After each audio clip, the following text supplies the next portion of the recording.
All right, so welcome week 4, Creative Writing and Publishing, Fall 2018 World Building. This is one of my favorite ones because you can become so creative in all the different ideas and some of the things we don't even think about until we get through this class. All right, let's take a look. Where does your story take place? Is it a city? That's a picture of Chicago on the left, kind of a cool city. Is it a fantasy forest? When I saw these cool trees, I'm like, those are really trees here on Earth. I'm like, where? And totally, totally cool.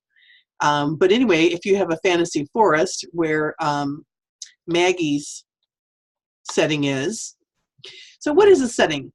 Well, a setting is the place and time in history where your story takes place. And you want to describe it using as many of the senses as you can. The sights, the sounds, the smells, the touches, and the tastes. Using the 5 senses in your writing turns your writing from black and white into technicolor. So what sights would you see in a fantasy forest? Type that in the chat box, and you know what? Oh, there's Maggie. Hello, Maggie. Welcome to class. We were just talking about the setting of a story on how, here, let's go up. A setting, we'll just repeat for Maggie's sake, is the place and time in history that your story takes place. And you want to describe it. You want to pepper throughout the whole story sights and sounds and smells and tastes and textures of your world. Using the 5 senses in your writing turns your writing from black and white to technicolor. So it's really cool to see how this happens. So what sights would you see in a fantasy forest? Go ahead and type that in the chat box.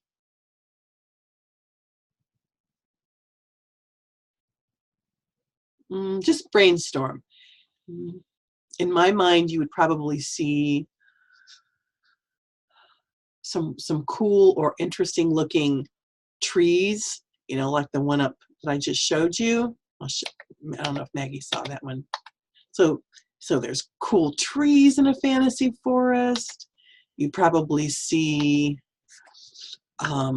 cool animals. Maybe you'd see some minotaurs in a fantasy forest. Who knows what kind of animals that you would see in a forest? Maybe some of the animals in the forest are talking animals, right? Sweet smells, okay. Like bread being baked, sure you could. Maggie also says really tall trees, creatures popping out of holes in the ground, unicorns, good, bluegrass, absolutely. What about sounds? What kind of sounds might you hear in a fantasy forest? Everyone. Huge flowers. Yeah, and you know what? You could have like very interesting and unique flowers. Maybe there's even a man-eating flower, the Venus flytrap. You know, maybe it's huge, and or maybe there's flowers or plants that give you knowledge or that bring healing. So all these different ideas can bring a lot of interesting things to your story. All right. So did we talk about sounds? Let's see. So birds chirping, wind rustling through the bushes. Yep, sounding like bells. Excellent. Excellent. You would hear those things. You would hear all kinds of, what if the flowers could talk? Or the trees could talk? Or what if the flowers sing? In one of my young adult novels, I have a patch of flowers that actually sing. They're a little bit like the mermaid sirens, where they kind of call you and they're really sweet, but then when you get there, they're not good, you know. But that's my fantasy forest. All right, so you want to kind of develop that fantasy forest and you want to develop that fantasy world.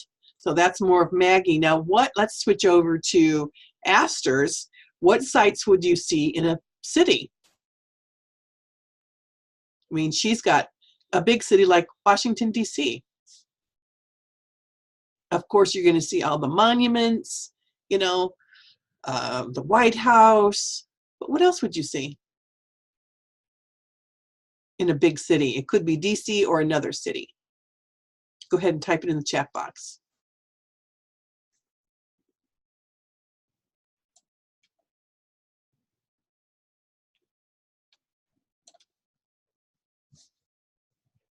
I'm thinking you would see tall buildings for sure.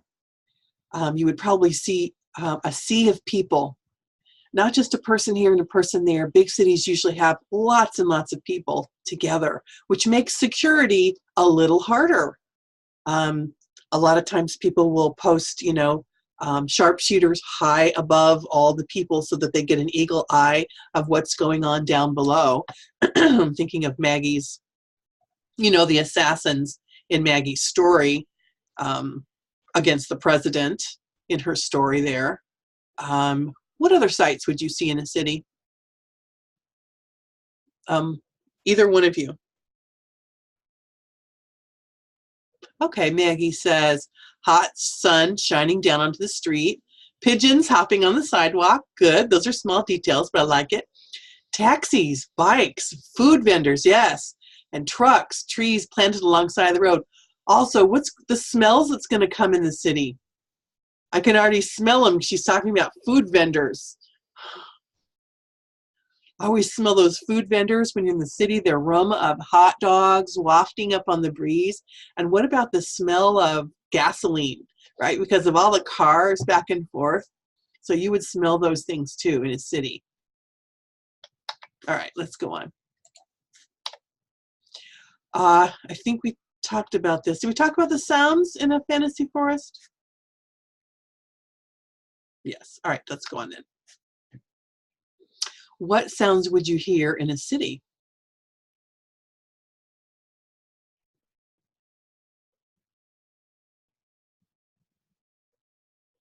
I might hear a lot of cars, honking, people chattering and talking. There could be a few birds. You could hear some birds in a city. I think of a lot of white noise, when there's a lot of people, you hear, how about airplanes flying overhead? You could hear that. Cars, people talking, vendors yelling, wind. I like that, exactly. Maggie says, music spilling out onto the street. This is very true, because a lot of times you'll hear music from cars or from people on the street. Police sirens, yes. Yells echoing inside alleys, kids playing. Yes, excellent. I can see it in my mind now. Good job. All right, let's do a little exercise. Write a 3 to 5 sentence scene using all 5 of the senses, if you can. Start with the description, rain everywhere. Rain, ...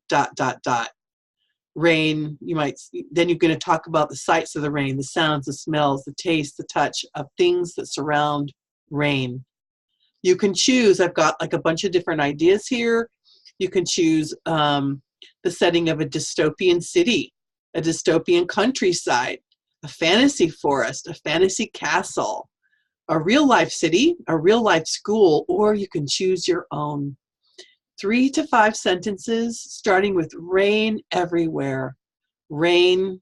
And set a mood of what you want to say. Is the rain a good thing, a cleansing thing, a comforting thing, or not? That's up to you in the words that you choose with these descriptions. So 3 to 5 sentences in the chat box using all 5 of the senses, if you can, in describing one of these settings. I'll give you like 5 minutes.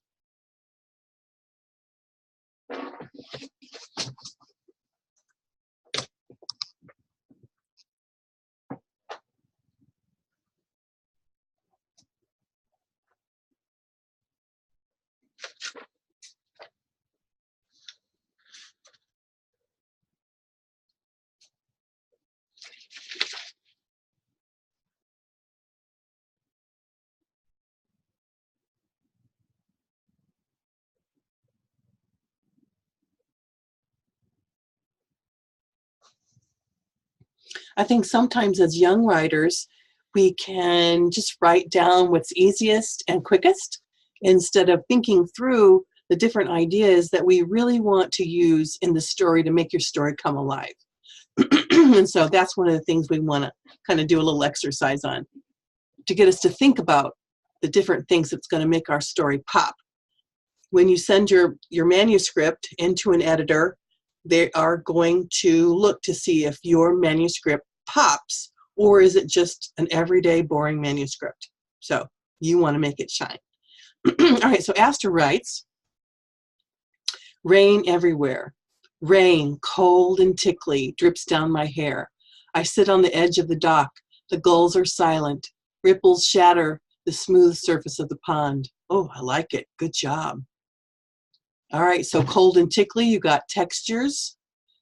And you got sounds. The gulls are silent. Ripples, again, shatter the smooth surface of the pond. Good job. Good job. I like it.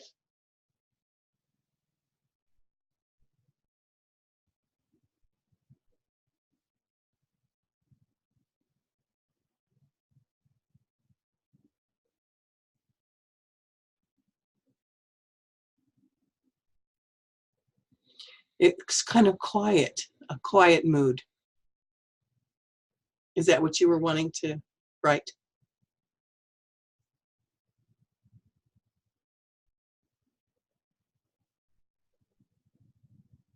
I love when rain pitter-patters on a pond or water. That's very nice.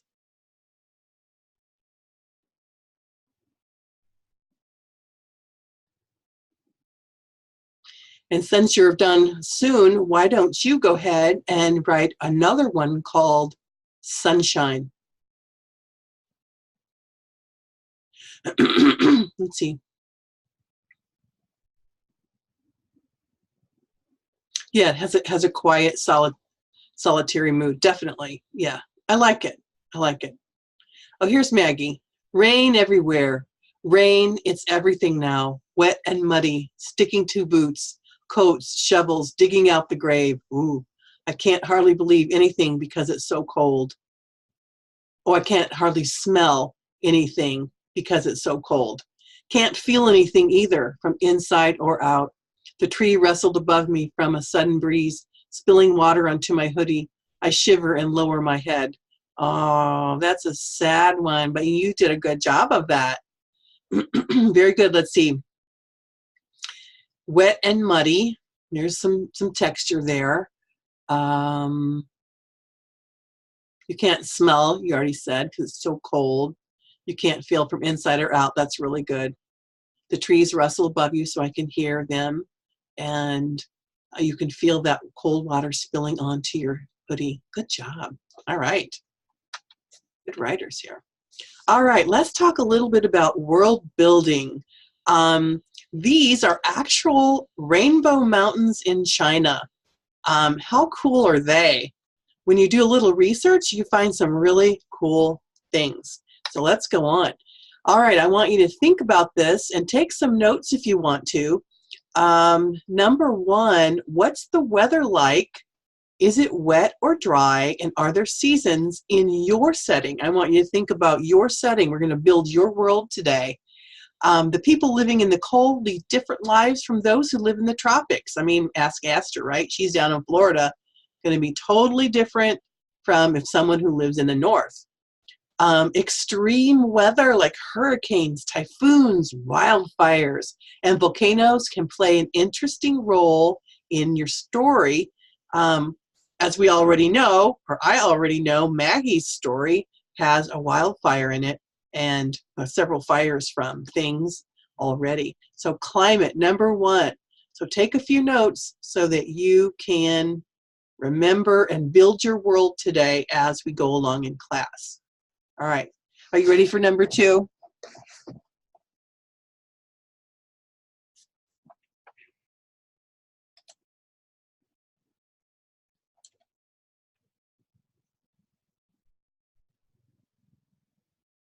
Okay. Number two, agriculture. What crops are grown in your area?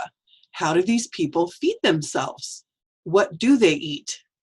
A popular dish at the medieval feasts for royalty and nobility was swan, peacock, or pheasant that had been carefully removed from its skin, roasted, and then had the skin replaced. So it would be carried into the dining room with its plumage on. So it's all this fanfare, right? But that was a part of that culture. Real world writers, that was fantasy. Food can say a lot about a character. Are they a risk taker by trying exotic meals, or do they always stick to meat and potatoes? Are they vegan? Are they gluten-free?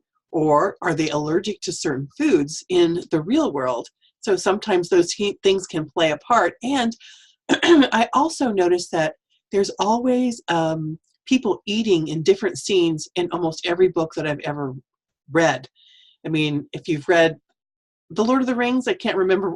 There's a whole scene where I think it's Sam, he talks about potatoes. You mash them, smash them, you put them in a stew. And a lot of times a food scene is very comforting. So you always want to make sure you add a little bit of food scenes in your story. All right, you ready to go down? Let's go to the next one. Plants and animals. What grows in your world? What kind of animals live there? Are there unicorns or dragons or other fantasy animals? So that's a good one for Maggie. Real world writers, right? Animals can add a layer of fun to real settings. Imagine finding an alligator under your car in Florida, right? Or dealing with migrating crabs. Or what about having a pet that's always with you that's part of the plot, or that helps you to uncover part of the mystery? Maybe a dog or a canine leads, a dog or a canine, that's the same thing, leads to uncover part of a mystery somewhere. What about someone's talking bird that uncovers some important information? Or someone else's talking bird that uncovers information, etc., etc. So think about that, the plants and the animals in your setting and what those might be. Number 4, economy, industry, and resources. Now I want you to take a few of these down so that by the time we get to a certain place, you'll be able to type it in the chat box and let me know what kinds of things are in your world. So definitely take notes. Number 4, economy, industry, and resources. This is a big one because is it Maggie's story where they're all fighting in this elven world? Well, usually people fight for a reason, and a lot of times they might fight over resources, etc. So this could add to your story. How do people make a living, and what industries are there? Are they miners, etc.? Do they trade by ships back and forth across the sea? What kind of money or trade system do they work off of? Is there a factory that the rich own and oppress the poor with? So there's a lot of different ideas. Real world writers, jobs can also vary by area. So if the protagonist lives in a small town, everyone might work at the same plant or factory. A big city could have jobs unique to that area. For instance, Chicago, there's a lot of technology jobs in Chicago. Okay, let's do our writing exercise. Pick one critical element of your world from the last 4 that we discussed that a reader would need to know in order to understand how your world works.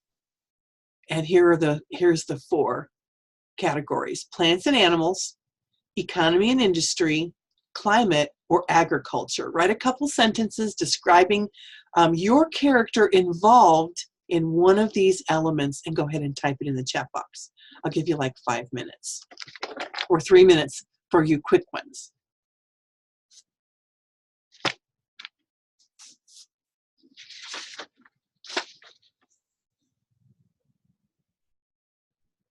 Oh, it's not elves anymore?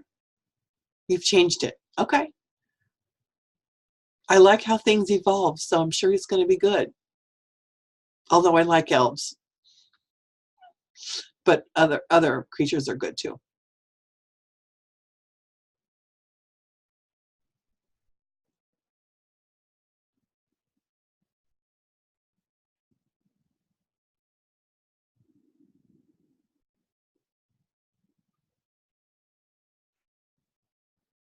All right, Astor says, Miss Cox was here, Jonathan cried. Why? She said that she'd be in Washington for the parade. Oops, too soon.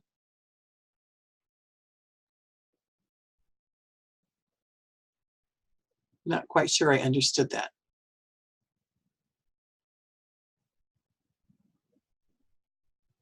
Okay, that's what I kind of figured.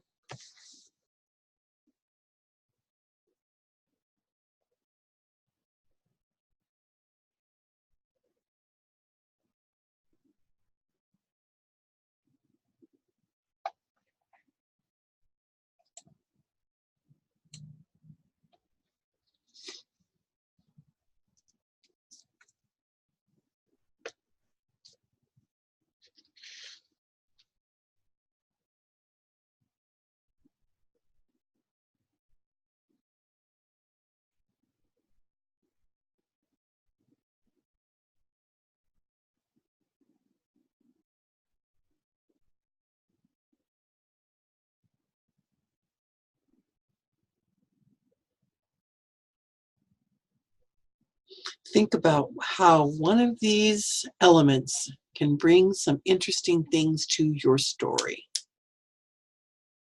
Bring some color.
All right. Maggie says, Kier shivered in the thin dress. Usually she wore thick leather clothes, but these cotton dresses are so inadequate. Another reason why these colonials are so weak, she thought.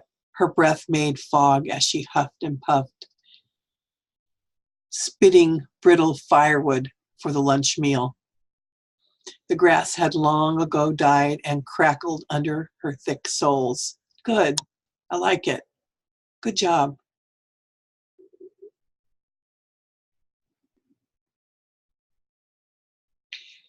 The colonials.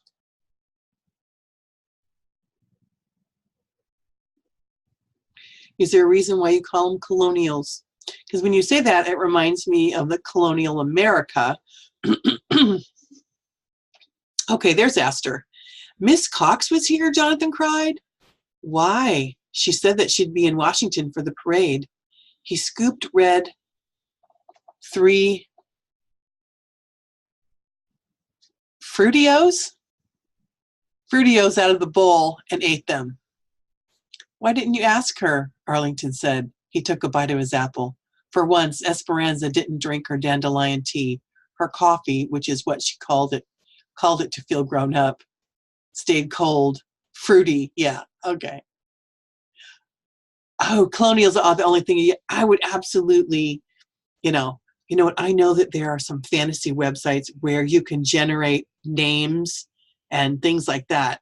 One of my other classes did that. Let me see if I can find that for you next time, because colonials, yeah, you want to, because you did a really good job with Keir's people. What were her people called? And you can even like look up Latin names, Latin name for evil, or Latin name for farmers, or Latin name for, Italian name for farmer, Italian name for, evil, or whatever. The Mackinawa. Okay, right. So the Mackinawas, right? That was really a good name. So colonials, yeah. So I'm guessing that they're just two tribes of people that live side by side, and they're different. Are they different races too? Okay, they're different races too. So, and what is like one of the telling details of the colonials? Because you could totally like Google that and see if there's a name or a word for that. They're kind of colonial American and Native Americans. Okay, so they're kind of Native Americans. So is that why okay. Maybe that's why you chose colonial. Okay, I can see. Yeah, I mean, you could take Cherokee and change some of the letters and call them, Marikee or Barakee or Zandu. Um, I mean, there's all kinds of really cool. The Crow, the Crow people. There's all kinds of them. Anyway, we can brainstorm some more ideas later. That's pretty good. All right, let's go on. Yeah, think about it. All right, let's go on. All right, entertainment. What do people do for fun in your world? Are there group events like gladiator fights or smaller games? Sports activities? What's considered fun is often tied into the moral and ethical behavior of a culture. And what can we show right and wrong behaviors by what the characters do in their off hours during entertainment? So real world writers, right? Different cities can also have different activities. Local festivals or events can add as much color as food or a job. For instance, instead of sending the protagonist on a date to dinner and a movie, maybe they go to an annual strawberry festival or a race car event. So you kind of can color things up a little bit, especially if you know about that particular area of the country. If you were in Alaska, maybe they were going to dog sled races, right? If you were in Florida, maybe they were going on a boat. Maybe they're going snorkeling or to the beach. But think about different ways that your character and your world does entertainment. Education, very important topic. Do people go to school in your world? Is there higher education? Are there mentors, trade schools, or apprenticeships? How do people learn the skills they need to survive? Education might even be used to separate classes or genders. Real world writers, different geographical areas might have different expectations about education. This might cause conflict or embarrassment for them if they're from a very different background than their friends, their coworkers, or their love interests, right? I think about, perhaps some places down south where people are barely getting through 8th grade or barely going to high school, to maybe some places up north or out east, different places where, a higher education and college education is everything. And so, all right, so think about your world. Okay, here we are. Write a couple of sentences describing your character involved with one of the elements, entertainment or education, and type it in the chat box.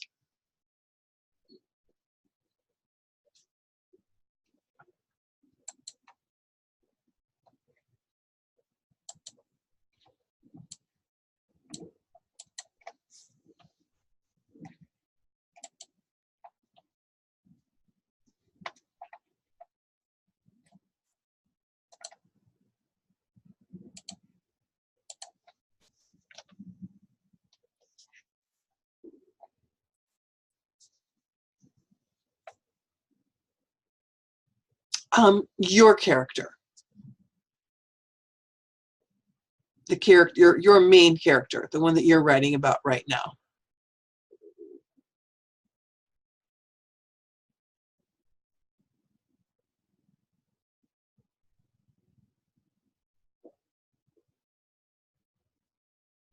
And you know, as I was thinking about your colonials, Maggie, sometimes even people come up with a nickname for that group of people that may be less than positive. You know, especially if there's war between them, you know, there might be a nickname that, you know, which could be fun to write it in. I mean, if they're warriors or, you know, if they're intelligent or they're high in technology, if they're fun loving.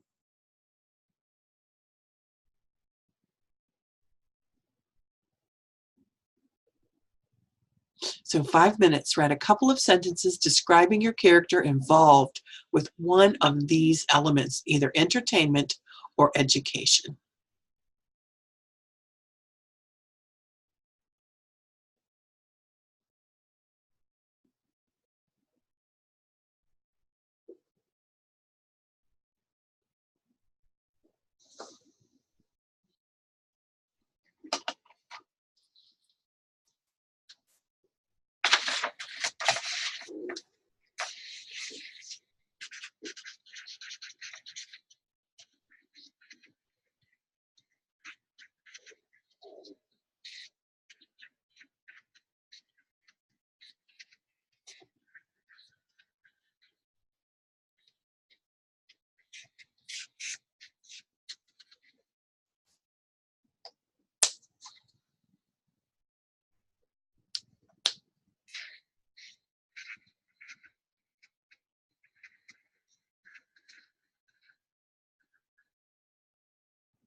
All right, let's see.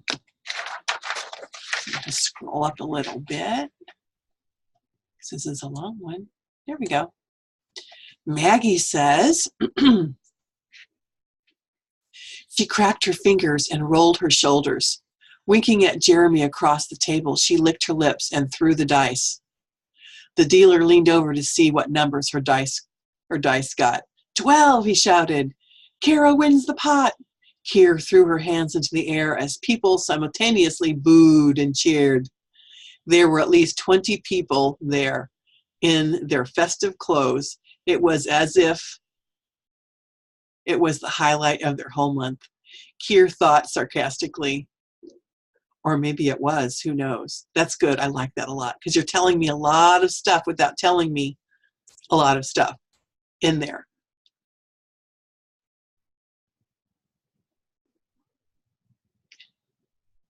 Yeah, I like that. Because there may not be a lot going on at the time, especially if their people have been subjugated, right, by another people. There may not be a lot going on at all, and people are just trying to pass the time of day, and they're just trying to stop thinking about, you know, all the war and all the things, and so they're entertaining themselves with their gambling. So excellent job. All right, let's wait a minute for Aster and see what she comes up with.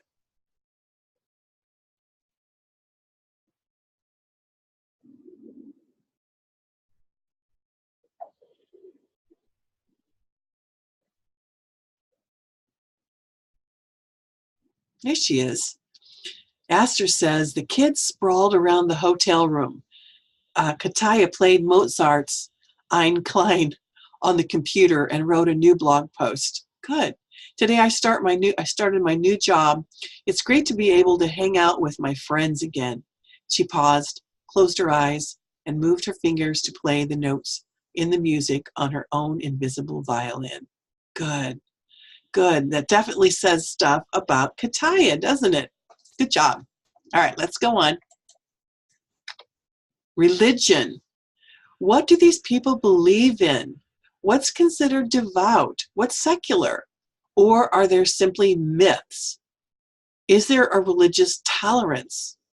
Could some of that be why the colonials were clashing with the other people? Are there contradicting belief systems in your world? Does your world have any legends? And think of the Lord of the Rings, how there's so many legends, but they're really cool. The legends help people to find all the different things that have happened in the past, and it brings them identity. Yes, our people, we once did such and such, and on every full moon, we do such and such, or every harvest or whatever. Real world writers, is religion and faith something that plays a role in the protagonist's life? And I know for Aster, hers really does. Or is it something that no one ever talks about? Now for Aster, she does, but what about the people around her? How do they feel about it as well? Number 8, art and architecture. How do these people decorate? How do they express themselves? Music, dance, art, sculpture, beadwork. All of these things set the tone and create a mood for your story and your setting. So real world writers, skyscrapers, right, versus stucco, glass versus adobe brick. Different regions have their own look, and they can provide the right style for the story and also add realism to the setting to make a reader feel like they're there. So when you write a book and a reader picks up your book, they want to learn something and they want to be entertained. If you're writing a story about, let's just say, Washington, D.C., for instance, you can add in there some of the art and architecture, some of the real information. So a person might feel like they've really learned something when they picked up your book. Oh, Washington, D.C. is a really cool place. I love the Smithsonian there. You can find, the Wright brothers' first airplane there. I mean, how cool is that? So, so many different things that you can add into your story that makes it rich. All right, let's go on. All right, let's see. If time permits, and I think time does permit, write a couple of sentences describing your character involved with one of the last elements. Religion, art, or architecture in your world.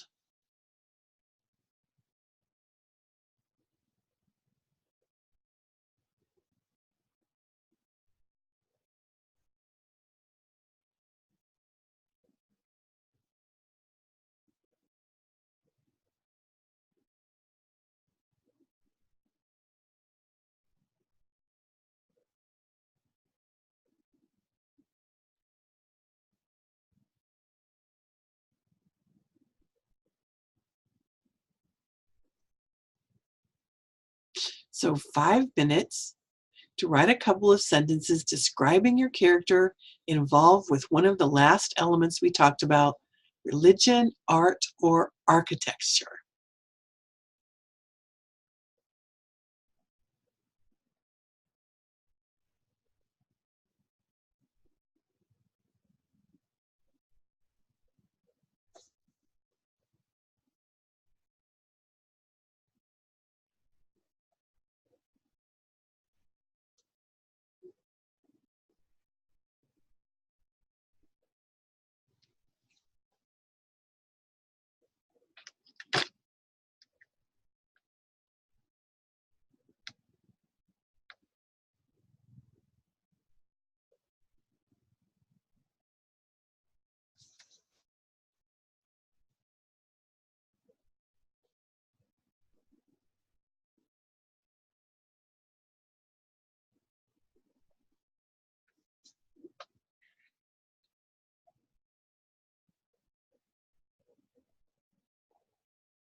There, I fixed my slide.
Okay, let's see what Aster has to say.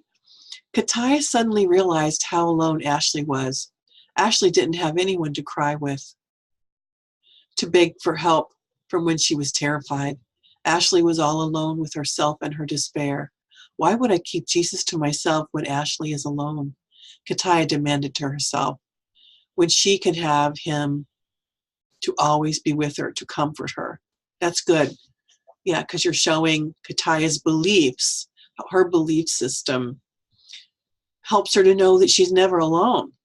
And, perhaps at some times, she will find herself alone, and, you can help her to reach out in prayer, and the reader can find out how that consoles her. So good job.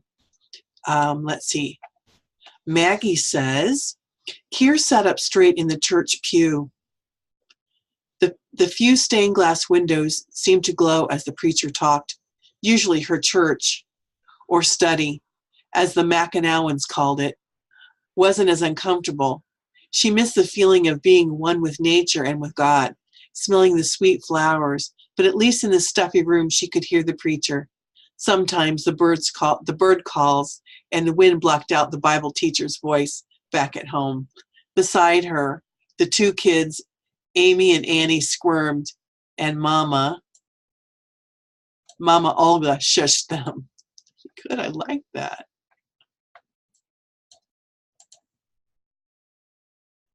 No, it was just fine. Oh, let's see. Okay, no worries. Mama Olga shushed them. The preacher finished the sermon and the choir stood up to sing, filling the room with bouncy, bright music. The congregation stood up and read from the worn hymnals. Keir could smell the leather covers as she sang her heart out, worshiping Jesus. Oh, I like that. I like how she smells the leather covers. So in my mind, I'm in the church with her. I can smell it, and I can see her, and I can hear them singing. So excellent job. Well, that brings us to the last slide, which is homework for week 4. Start your 5 to 7 page paper or chapter. Use your hook or write another one. Include any scenes that you've already written if you want to. If not, you can save them for another time. I always have double space and 14-point font that helps me to see better with my eyes. It'll be due in 2 weeks on Tuesday at 5 p.m. We will read them to the class on that day. Let me see what date that is. I think that that's actually October.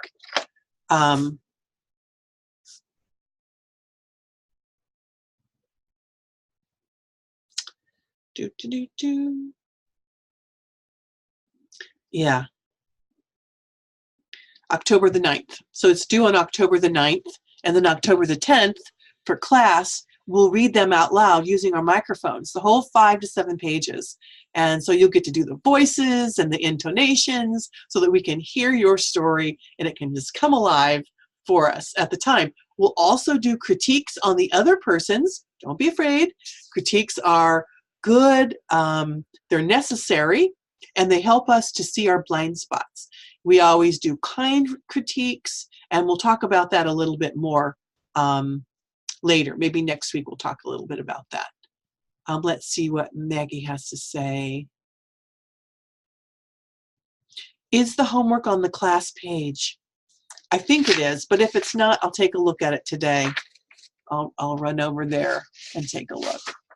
Or you can take a screenshot of this if you want to.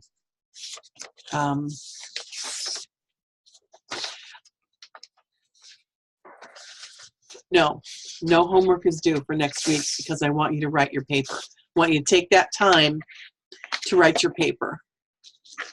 5 to 7 pages is probably like a scene and a half. You can go up to 8 or 9 pages if you want to. After that, I kind of stop reading. I don't have time to read like big, long papers. So let's see.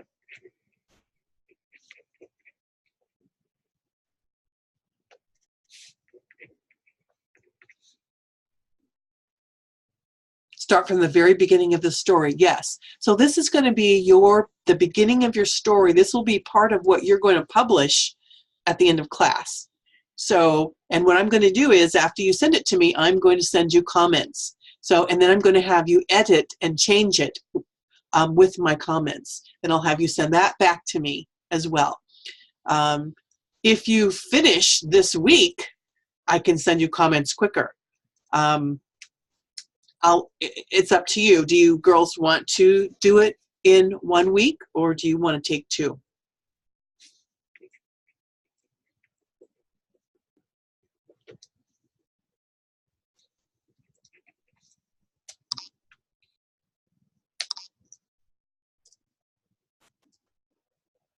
No other homework for next week that's due.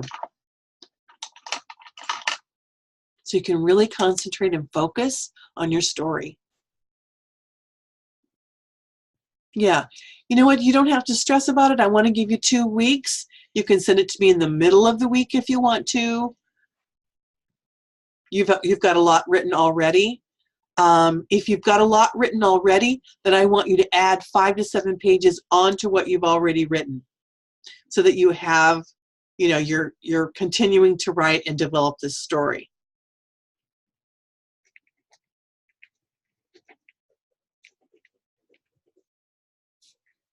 I'll probably make a list of things that I want you to add into your story. For instance, your setting and the things that we've already talked about in class. I want to be able to see the story problem right away.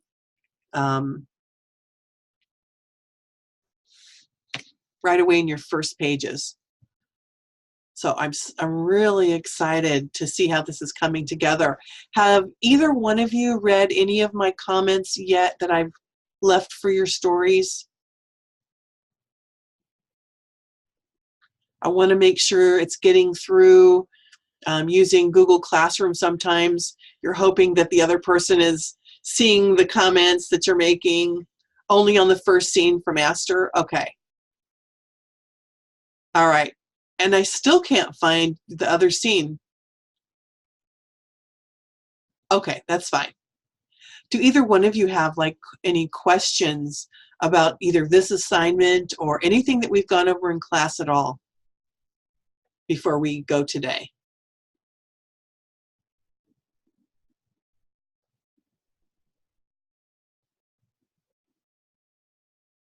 Okay.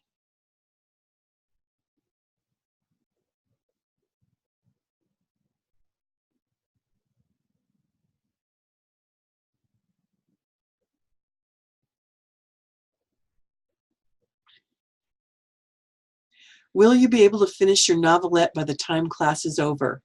Well, that's up to you. If you write 3 pages of your novel a